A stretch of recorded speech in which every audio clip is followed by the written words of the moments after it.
was first diagnosed almost 2 years ago following being the victim of a crime, and I can't overstate the impact it has had on my life. This is a condition I can expect to live alongside, potentially indefinitely, and which can only ever be managed. It is a condition which for me has proved almost fatal. I manage it through a combination of a powerful SNRI, venlafaxine, taken daily, benzodiazepines taken for sleep and staving off a dissociative episode if I'm triggered by something, and regular therapy following an almost month-long period as a psychiatric inpatient, having been sectioned in 2021 for my own safety. Modern psychedelic research began when Albert Hofmann first synthesized LSD in 1938, and this caused something of an explosion in interest by psychiatrists and psychologists, with studies from the period showing the safety and efficacy of psychedelics, including psilocybin, to treat a whole range of psychiatric conditions. All of this progress was, however, stalled by the countercultural movement of the 1960s, which ultimately led to its criminalization.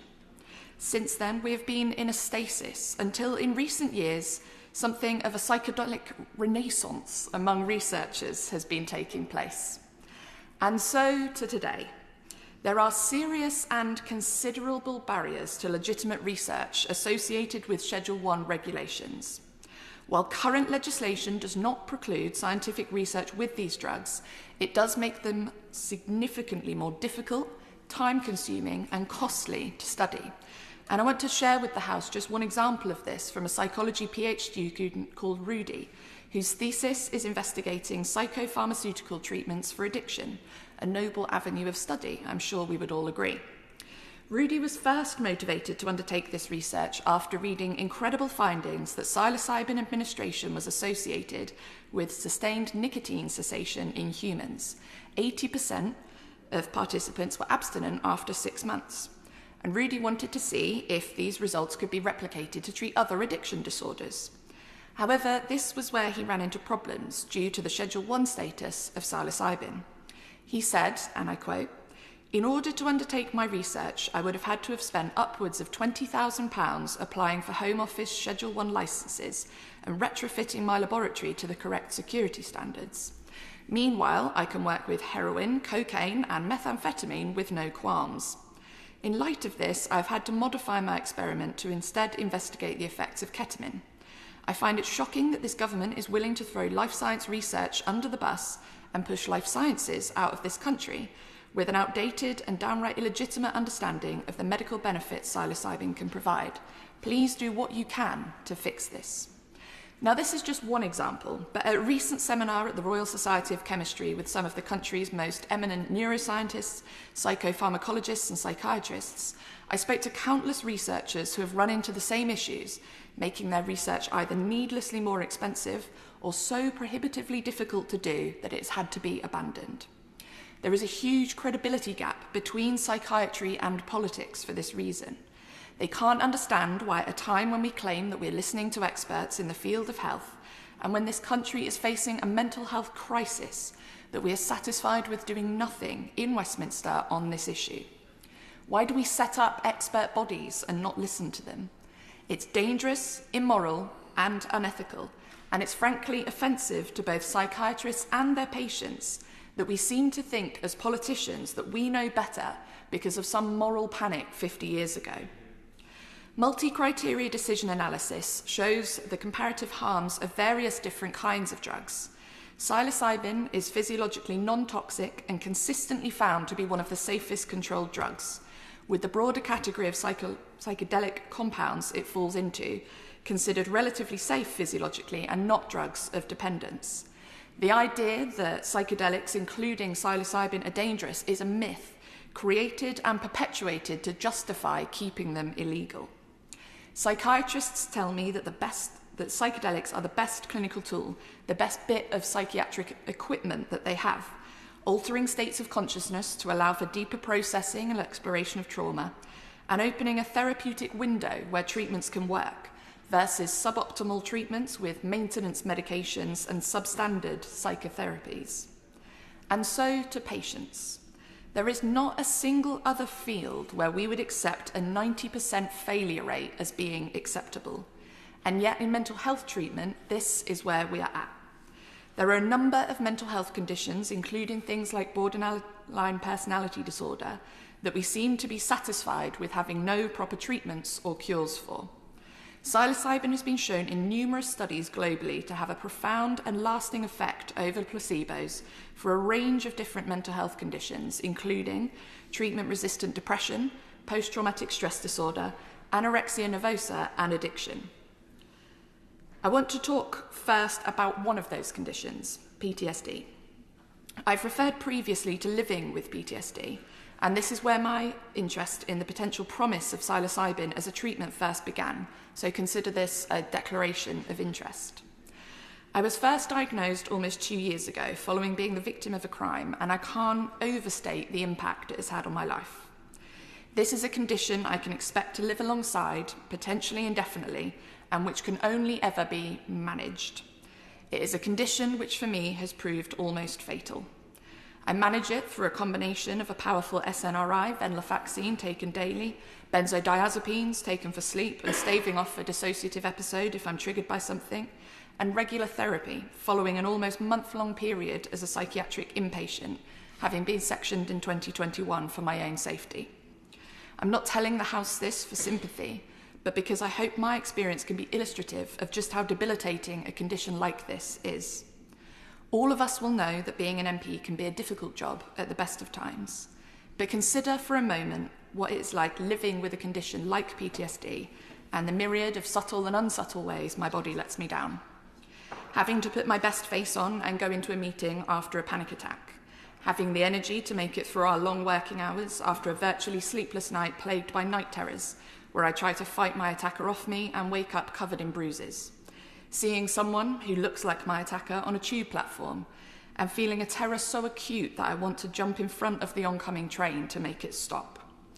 Going for walks until I'm exhausted and my feet bleeding in order to burn through the nervous energy that fizzes up inside me.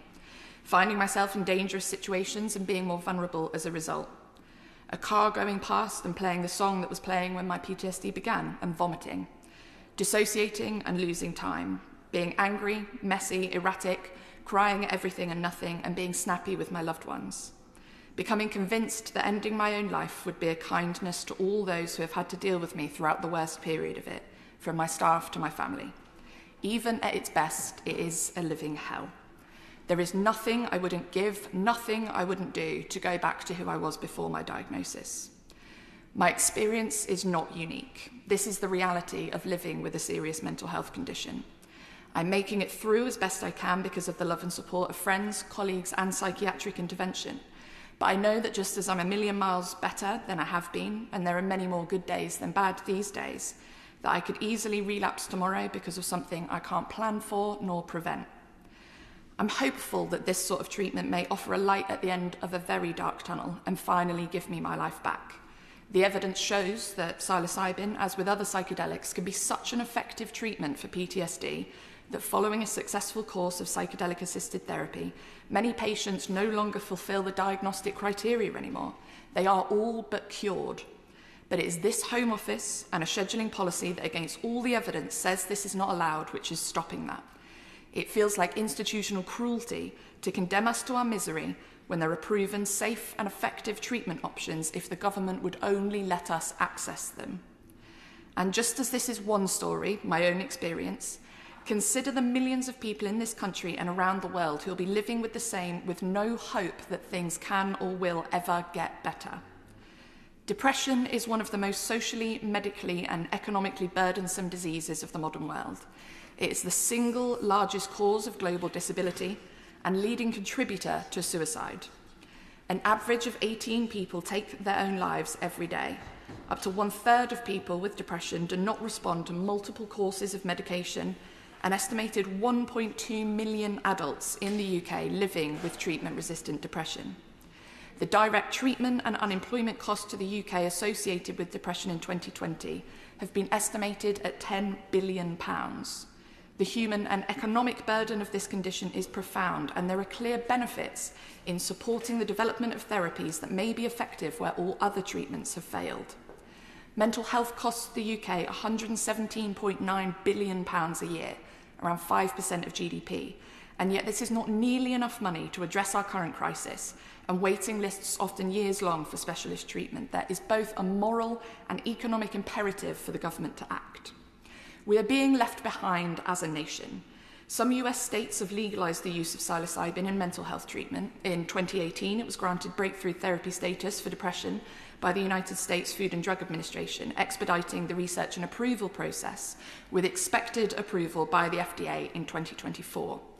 In Australia, from the 1st of July this year, medicines containing the psychedelic substances psilocybin and MDMA can be prescribed by specifically authorised psychiatrists for the treatment of certain mental health conditions.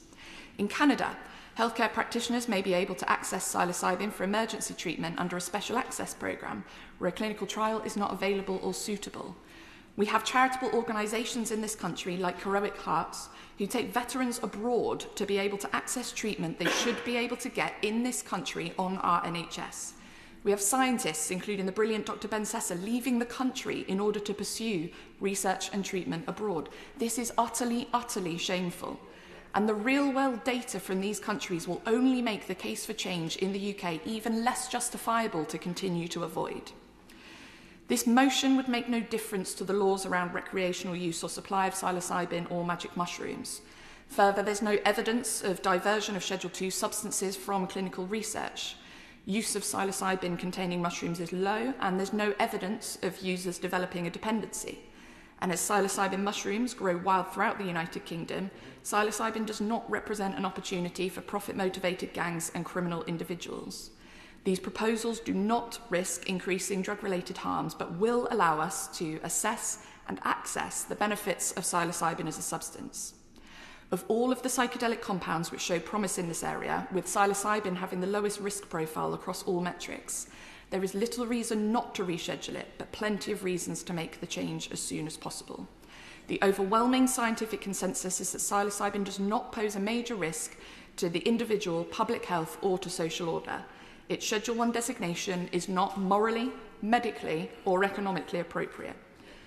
We are supported in our call today by not only politicians from across the House, but the Royal College of Psychiatrists, the Campaign Against Living Miserably, the Conservative Drug Reform Group, Drug Science, Heroic Hearts, Cluster Busters, and SANE, among many other organisations. I thank the Bagbetch Business Committee for having the political courage and will, sadly too often lacking in this place, to grant us this important debate today that we may move ahead on rescheduling psilocybin. Now it is the government's turn to show that political courage and will.